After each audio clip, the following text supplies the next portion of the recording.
Hello दोस्तों। Welcome to my YouTube channel. तो दोस्तों आज हम लोग ज्योग्राफी का क्लास 12th की एनसीईआरटी का चैप्टर 10 स्टार्ट करने जा रहे हैं जो है ट्रांसपोर्ट एंड कम्युनिकेशन। तो दोस्तों ये थोड़ा याद करने वाला भी और थोड़ा समझने का भी है, तो काफ़ी इंटरेस्टिंग चैप्टर है। तो चलिए स्टार्ट करते हैं। ट्रांसपोर्ट एंड कम्युनिकेशन हम लोग पढ़ेंगे। तो पहले क्या है, जो यूज है ट्रांसपोर्ट और कम्युनिकेशन का वो अपनी नीड पे डिपेंड करता है। किस चीज की नीड पे? To move things from place of their availability to their place of use. मतलब जहाँ उनकी अवेलेबिलिटी और जहाँ इनका यूज है उसके मूव पे अपना यूज डिपेंड करता है किसका? ट्रांसपोर्ट और कम्युनिकेशन का। ये डायग्राम एनसीईआरटी में दिया गया था। मीन्स ऑफ ट्रांसपोर्ट कितने हैं? Land, water, air. लैंड में रोड, पाइपलाइन, रेलवे है। वाटर में इंलैंड, सीवे और ओशियन रूट। और एयर में है नेशनल और इंटरनेशनल। ठीक है। अब स्टार्ट करते हैं लैंड ट्रांसपोर्ट। लैंड ट्रांसपोर्ट क्या है? लैंड ट्रांसपोर्ट में सबसे पहला है, दो टाइप के हैं, रोड, पाइपलाइन, रेलवे। पहला है लैंड रोड ट्रांसपोर्ट। इंडिया में one of the second largest note track network world का है, जिसकी टोटल लेंथ है 62.16 लाख किलोमीटर 2020-21 की रिपोर्ट के हिसाब से। जिसमें 85% ऑफ द पैसेंजर एंड 70% उस ट्रैफिक, फ्री ट्रैफिक है जो रोड हर साल ले जाती है। मतलब 85% पैसेंजर है, 70% कौन है? फ्री ट्रैफिक है। रोड ट्रांसपोर्ट जो है सूटेबल है शॉर्ट डिस्टेंस के लिए। और इंडिपेंडेंस के बाद 20 ईयर रोड प्लान 1961 इंट्रोड्यूस्ड हुआ था, जिसमें जिसको जो था कि कंडीशन ऑफ रोड को इम्प्रूव करना है। लेकिन रोड जो है continue to concentrate in and around urban centre. मतलब लेकिन रोड जो है अभी अर्बन सेंटर्स के अराउंड कंसंट्रेट है। और जो हमारे रूरल और रिमोट एरियाज हैं उसमें रोड की कनेक्टिविटी काफी कम है। ठीक है। और रोड्स आर क्लासिफाइड, रोड्स को क्लासिफाई किया जाता है national highway, state highway, major district roads और रूरल रोड्स में। ठीक है। उसके बाद आता है हमारा नेशनल हाईवे। तो नेशनल हाईवे क्या है? दो द मेन रोड जो कंस्ट्रक्ट और मेंटेन हो जाती है सेंट्रल गवर्नमेंट के द्वारा, उसे कहते हैं नेशनल हाईवे। ये रोड जो है इंटर स्टेट ट्रांसपोर्ट और movement of defence man and material in strategic areas के लिए यूज की जाती हैं। और ये state capital, major cities, important port और रेलवे जंक्शंस को भी कनेक्ट करती हैं। और लेंथ ऑफ नेशनल हाईवे जो है 1951 में 97,700 किलोमीटर थी, वो इतनी 1,36,000 किलोमीटर हो गई है 2020 के अकॉर्डिंग। और national highway authority of India जो है उसको रिस्पॉन्सिबिलिटी दी गई है डेवलप, मेंटेन करे और ऑपरेट करे नेशनल हाईवे को। नेशनल हाईवे ने कुछ मेजर प्रोजेक्ट लिए हैं। जो पहला प्रोजेक्ट है गोल्डन क्वाड्रिलेटर, ये है, ये कंप्राइज करता है construction of 5,846 kilometre long 4x6 लेन, जिसका ट्रैफिक रो डेंसिटी काफ़ी ज़्यादा होती है। और ये इंडिया की 4 मेट्रो सिटीज़ को कनेक्ट करता है, जो है दिल्ली, मुंबई, चेन्नई, कोलकाता। उसके बाद है north south and east west corridor. North south corridor aims at connecting, ये एम करता है connect Srinagar in Jammu Kashmir with Kanyakumari in Tamil Nadu with 4,676 kilometre long road, जो नॉर्थ साउथ कॉरिडोर है। और ईस्ट वेस्ट कॉरिडोर है, ये सिलचर इन आसाम और पोरबंदर इन गुजरात को कनेक्ट करेगा, जिसकी लेंथ होगी 3,640 किलोमीटर। तो ये दो जो है मेजर प्रोजेक्ट स्टार्ट किए हैं, कौन से? गोल्डन क्वाड्रिलेटर और north south and east west corridor. ठीक है। उसके बाद आता है स्टेट हाईवे। ये स्टेट हाईवे स्टेट गवर्नमेंट के द्वारा कंस्ट्रक्ट और मेंटेन होता है। ये they join the state Capitals, ये स्टेट कैपिटल को डिस्ट्रिक्ट हेडक्वार्टर से ज्वाइन करता है और अदर इंपॉर्टेंट टाउन से। और ये रोड नेशनल हाईवे से भी कनेक्ट होती है। उसके बाद आता है डिस्ट्रिक्ट रोड। डिस्ट्रिक्ट रोड होता है, ये डिस्ट्रिक्ट हेडक्वार्टर और other important nodes of the district को कनेक्ट करती है। उसके बाद आता है रूरल रोड। हमारे देश में 80% टोटल लैंड जो है रूरल रोड्स है। इसमें regional variations of rural road भी बहुत ज़्यादा हैं, क्योंकि ये डिपेंड करता है रीजनल वेरिएशन किस पे, कि नेचर ऑफ टेरेन वहाँ पे कैसा है। मतलब यहाँ पे ट्रेन, मतलब यहाँ पे वहाँ पे रोड है, मतलब वहाँ पे अपनी क्लाइमेट क्लाइमेट कैसा है उसकी रोड डिपेंड करती है। उसके बाद आती हैं other roads.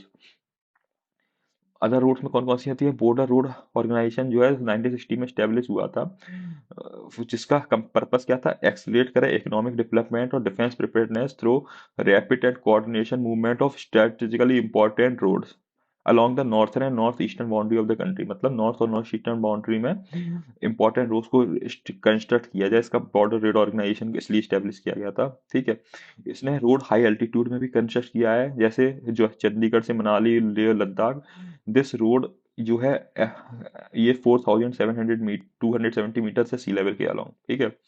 World longest highway tunnel जो अटल टनल है, ये इसी ने बनाई है, बॉर्डर रेट ऑर्गेनाइजेशन है। ये टनल मनाली से लाहौल लाहौल स्पीति वैली को कनेक्ट करती है। ठीक है। इसके बाद है भारतमाला। भारतमाला क्या है? भारतमाला एक प्रोपोज अम्ब्रेला स्कीम है। इसके अंदर क्या है, स्टेट का development of state roads along with coastal border areas including connectivity of non major ports, ठीक है। Backward area religious and tourist place connective programme, backward areas में रिलीजियस और टूरिस्ट प्लेस जो कनेक्टिव प्रोग्राम्स है वो चलेंगे। और उसके बाद सेतु भारतमाम परियोजना एक है, ये है construction of about 1500 major bridge and 200 rail overbridge and rail under bridges, ठीक है। District headquarter connective schemes, district headquarter connective scheme for the development of 9,000 kilometer newly declared national highways। और डिस्ट्रिक्ट हेडक्वार्टर एक scheme of ये है development of 900,000 kilometre newly declared national highways, ठीक है। इसके बाद आता है रेल ट्रांसपोर्ट क्या है। रेल ट्रांसपोर्ट अपनी 1853 में स्टार्ट हुई थी, जो पहली जो लाइन बनी थी बॉम्बे थाने के बीच में 34 किलोमीटर कवर की थी, जो लेंथ ऑफ 2019-20 के अकॉर्डिंग 67,956 किलोमीटर है। रेलवे को अपने इंडिया में रेलवे सिस्टम को 16 जोन में डिवाइड किया गया है। और ब्रेथ ऑफ ट्रैक मतलब जो रेलवे के ट्रैक के बीच की ब्रेथ जो है वो उसके अकॉर्डिंग तीन कैटेगरी में डिवाइड किया जाता है। पहला होता है ब्रॉड गॉज, इसमें रेल के बीच में जो ब्रेथ होती है वो तो 1.67 metre. Total length of broad gauge होती है 63,950 किलोमीटर। फिर मीटर गॉज है, द डिस्टेंस बिटवीन रेल होती है 1 मीटर, इसकी टोटल लेंथ होती है 2.482 किलोमीटर। नैरो गॉज है, डिस्टेंस बिटवीन रेल जो होती है इसमें 0.762 मीटर और 0.6 मीटर, तो टोटल लेंथ होती है इसकी 1,604 किलोमीटर। और ये हिली एरियाज में कन्फाइंड होता है। सबसे इंपॉर्टेंट अचीवमेंट इंडियन रेलवे का है कोंकण रेलवे का कंस्ट्रक्शन। इसकी it is 760 kilometre long rail route connecting, ये 760 किलोमीटर लॉन्ग रेल रूट है जो रोहा महाराष्ट्र में रोहा से बेंगलोर कर्नाटका में कनेक्ट करता है। ये ये इसको एक इंजीनियरिंग मार्वल कहा जाता है क्योंकि ये 146 रिवर स्ट्रीम्स 2021 टनल्स को क्रॉस करता है। और एशिया की नार्देस्ट टनल जो 6.5 किलोमीटर लॉन्ग है वो भी इस रूट पे पड़ती है, ठीक है। उसके बाद आता है वाटर ट्रांसपोर्ट। वाटर ट्रांसपोर्ट क्या है, ये चीपेस्ट मीन ऑफ ट्रांसपोर्ट है और ये हैवी और बल्कि मटेरियल कैरी करने के लिए हेल्प करता है। ये फुल एफिशिएंट है, eco friendly mode of transport है। इसे दो टाइप में डिवाइड किया जाता है, इनलैंड वाटरवेज और ओशिनिक वाटरवेज। इनलैंड वाटरवेज क्या है, ये चीफ मोड ऑफ ट्रांसपोर्ट था, रेलवे नहीं आई थी। अब जो रेल रिवर वाटर को डाइवर्ट किया जाता है इरिगेशन पर्पस के लिए, उसकी वजह से जो है ये नॉन नेविगेबल हो गए हैं, नॉन नेविगेबल इन लार्ज, ठीक है। For the development maintenance and regulation of national waterways in the country, इसके डेवलपमेंट मेंटेनेंस और रेगुलेशन के लिए इंडियन वाटरवेज अथॉरिटी सेटअप की गई थी इंडिया में 1986 में। अब ये कुछ नेशनल वाटरवेज ऑफ इंडिया हैं जो हैं, इसकी ये थोड़ा याद करना पड़ेगा। जो इलाहाबाद से हल्दिया स्ट्रेच है, सदिया से दुबरी स्ट्रेच है, कोटापुरम से कोल्लम स्ट्रेच है, ठीक है। ये वाला स्ट्रेच ये जो है इम्पोर्टेंट वाटरवे है इंडिया का, जो मैकेनिकल बोट से द्वारा नेविगेबल है अप टू पटना और ordinary boat up to Haridwar. ये तीन पार्ट में डिवाइड है, हल्दिया फरक्का, फरक्का पटना और पटना इलाहाबाद, ठीक है। ये आपको थोड़ा देखना पड़ेगा, चार वाटरवेज दिए गए हैं। एक है जो बैक वाटर कटल ऑफ केरला है, ये इसका स्पेसिफिक सिग्निफिकेंस है इन इंडियन वाटरवेज में। Apart from providing cheap means of transport, they are also attracting a large number of tourists in Kerala। ये भी large number of tourists of Kerala में attract करता है। जो famous Nehru trophy boat race होती है वो भी यहीं बैक वाटर में होती है। उसके बाद आता है ओशिनिक रूट। ओशिनिक रूट क्या है, इंडिया में बहुत वास्ट कोस्ट लाइन है, इसका अप्रॉक्स इतने किलोमीटर की है, जो आइलैंड को भी इंक्लूड करती है। 12 मेजर और 150-85 माइनर पोर्ट्स हैं जो इंफ्रास्ट्रक्चर सपोर्ट प्रोवाइड करते हैं इस रूट में। ओशिनिक रूट जो है इंपॉर्टेंट रोल प्ले करती है इन द ट्रांसपोर्ट सेक्टर में। 95% of India foreign trade by volume, 70% by volume move through oceanic routes, ठीक है। तो 90% 5% इंडिया का फॉरेन ट्रेड और 75% बाई वैल्यू इस ओशिनिक रूट से के थ्रू जाता है। उसके बाद आता है एयर ट्रांसपोर्टेशन। एयर ट्रांसपोर्टेशन क्या है, एयरपोर्ट अथॉरिटी ऑफ इंडिया जो है वो रिस्पॉन्सिबल है अपना सेफ इफिशिएंट एयर ट्रैफिक और aeronautical communication service in Indian air space. ये अथॉरिटी 125 एयरपोर्ट मैनेज करती है। और एयर एयर ट्रांसपोर्ट जो है इंडिया में मैनेज किया जाता है बाय एयर इंडिया। अब कई प्राइवेट कंपनी भी आ गई हैं जो पैसेंजर सर्विस स्टार्ट कर दी है। एयर इंडिया जो है इंटरनेशनल एयर सर्विस भी प्रोवाइड करती है पैसेंजर और कार्गो ट्रैफिक के लिए। Air India all continents of the world को कनेक्ट करती है सर्विस के। पवन हंस करके एक हेलीकॉप्टर सर्विस है जो हिली एरियाज में ऑपरेट करती है, और ये टूरिस्ट बहुत यूज़ करते हैं इसको नॉर्थ ईस्टर्न सेक्टर में। इसके बाद आता है oil and gas pipelines. Oil and gas pipeline क्या है, पाइपलाइंस जो होती हैं वो मोस्ट कन्वीनियंट और एफिशिएंट मोड ऑफ ट्रांसपोर्टेशन होती है लिक्विड और गैस को लॉन्ग डिस्टेंस भेजने के लिए। ऑयल इंडिया लिमिटेड जो है वो ये ministry of petroleum natural gas ने सेटअप किया था, जो एक्सप्लोरेशन प्रोडक्शन और ट्रांसपोर्टेशन ऑफ क्रूड ऑयल और नेचुरल गैस में डील करता है। ईयर की पहली एशिया की पहली कंट्री पाइपलाइन जो है वो जो 1175 किलोमीटर डिस्टेंस है, वो ऑयल नहीं कंस्ट्रक्ट किया हुई, कहाँ से कहाँ तक कि नरकटिया होल्डफील्ड आसाम से लेके बरौनी रिफाइनरी इन बिहार, फिर ये कानपुर तक की एक्सटेंड की गई थी 1966 में। गेल इंडिया लिमिटेड जो है ये 1984 में सेटअप की गई थी as a public sector undertaking to transport process and market natural gas for its economic use, ठीक है।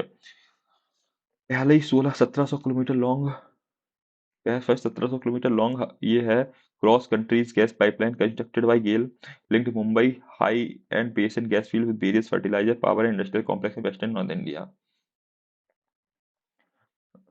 ठीक है। उसके बाद हम लोग स्टार्ट करते हैं, हम लोग ये मतलब बेसिकली पाइपलाइन के बारे में बताया गया। पाइपलाइन जो है और ऑयल इंडिया लिमिटेड जो है ये सेटअप की गई थी, ठीक है। उसके बाद एशिया की पहली पाइपलाइन कहाँ से कहाँ तक गई थी, फिर कानपुर से भी एक्सटेंड कर दिया गया था। गेल जो लिमिटेड थी पब्लिक सेक्टर अंडरटेकिंग थी, जो इसका काम था कि ट्रांसपोर्ट प्रोसेस और मार्केट नेचुरल गैस को मार्केट करे, ट्रांसपोर्ट करे, प्रोसेस करे। पहली 1700 किलोमीटर की जो है ये जो लाइन थी ये Hazira cross country gas pipeline, इसका नाम था Hazira Bijapur Jagdishpur cross countries gas pipeline constructed by GAIL. और ये किसको लिंक करती है, Mumbai high basin gas field with various fertilisers power और industrial complex in western north India, ठीक है। इसके बाद आता है कम्युनिकेशन नेटवर्क। कम्युनिकेशन नेटवर्क दो टाइप में डिवाइड होते हैं, पर्सनल मास, पर्सनल कम्युनिकेशन है letter telephone telegram fax email. मास कम्युनिकेशन है radio television cinema satellite newspaper magazine and books, ठीक है। उसके बाद आता है personal communication system. Personal communication system क्या है, इंटरनेट जो है मोस्ट इफेक्टिव और एडवांस कम्युनिकेशन सिस्टम है, ठीक है। ये अर्बन एरिया में वाइडली यूज होता है। ये यूजर को इनेबल करता है कि डायरेक्ट कांटेक्ट करे ईमेल के through to get access to the world of knowledge and information, ठीक है, तो कि वर्ल्ड ऑफ नॉलेज और इन्फॉर्मेशन का एक्सेस हो। मास कम्युनिकेशन सिस्टम में पता है रेडियो। रेडियो ब्रॉडकास्टिंग 1923 में स्टार्ट हुआ था by the radio club of Bombay. Government ने फिर भी पॉपुलर मोड ऑफ कम्युनिकेशन अपने कंट्रोल में ले लिया कब, 1930 में, इंडियन ब्रॉडकास्टिंग सिस्टम के अंडर में। फिर ये ऑल इंडिया रेडियो चेंज हो गया 1936 में और आकाशवाणी टू 1957 में। फिर आता है टेलीविज़न। टेलीविज़न सर्विस इनिशियली ये लिमिटेड थी नेशनल कैपिटल में, वेयर इट बिगेन 1959। 72 1970 में सेवरल अदर सेंटर्स भी ऑपरेशनल हुए। 1976 में टीवी को ये ऑल इंडिया रेडियो से अलग कर दिया गया, उसको सेपरेट नेम मिला जिसका नाम था दूरदर्शन। आफ्टर इनसेट के बाद नेशनल टेलीविज़न ऑपरेशनल हुआ, ठीक है। Satellite communication. सैटेलाइट कम्युनिकेशन दो दो टाइप में डिवाइड है, इंडियन नेशनल सैटेलाइट सिस्टम और Indian remote sensing satellite system. INSAT जो है 1973-83 में स्टैब्लिश किया गया था। उसका मल्टीपर्पज इसका मल्टीपर्पज सैटेलाइट सिस्टम था। किसके लिए यूज होता था, टेलीकम्युनिकेशन, मेट्रोलॉजिकल ऑब्जर्वेशन और for various data and programmes के लिए इनसैट, ठीक है। IRS रिमोट सेंसिंग सैटेलाइट जब कब ऑपरेशनल हुई थी, with the launching of became of IRS in March 1988 from Baikonur in Russia, ठीक है। इंडिया ने डेवलप किया her own launching vehicle polar satellite launch vehicle. The satellite जो है कलेक्ट डेटा करती हैं अपने सेवरल स्पेक्ट्रल बैंड में। अपने ये जो सैटेलाइट का काम होता है ये अपने स्पेक्ट्रल बैंड में डेटा कलेक्ट करती है और उसको ग्राउंड स्टेशन पर ट्रांसमिट करती हैं वेरियस यूज़ के लिए। तो इसमें क्या समझ में आया, दो तरह की सैटेलाइट है, आईएनसेट और आईआरएस। आईएनसेट 1983 में स्टैब्लिश हुई थी और कई पर्पस सैटेलाइट सिस्टम था, जैसे telecommunication, meteorological observation of base data programme. IRS satellite हुई थी वो ऑपरेशनल हुई थी 1988 में फ्रॉम ये कहा थे बीकानूर इन रशिया, ठीक है। इंडिया ने अपना पर्सनल लॉन्च व्हीकल भी डेवलप कर लिया। लॉन्च व्हीकल मतलब क्या होता है, जिस व्हीकल पे रख के सैटेलाइट को भेजा जाता है आसमान में, और ये सैटेलाइट कई डेटा कलेक्ट करती है सेवरल स्पेक्ट्रल बैंड्स का, और ये उसे ग्राउंड स्टेशन पे भेजती है फॉर वेरियस यूज, ठीक है। तो दोस्तों ये चैप्टर खत्म हो गया है, तो आपको समझ में आया होगा। इसमें मेन चीज़ क्या है कि हम लोग को ये समझना है कि लैंड ट्रांसपोर्ट कितने तरह के होते हैं, वाटर एयर ट्रांसपोर्ट, ठीक है।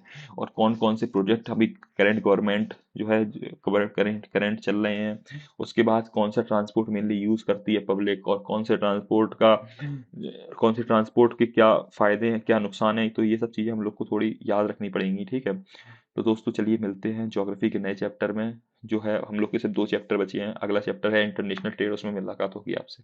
चलिए बाय।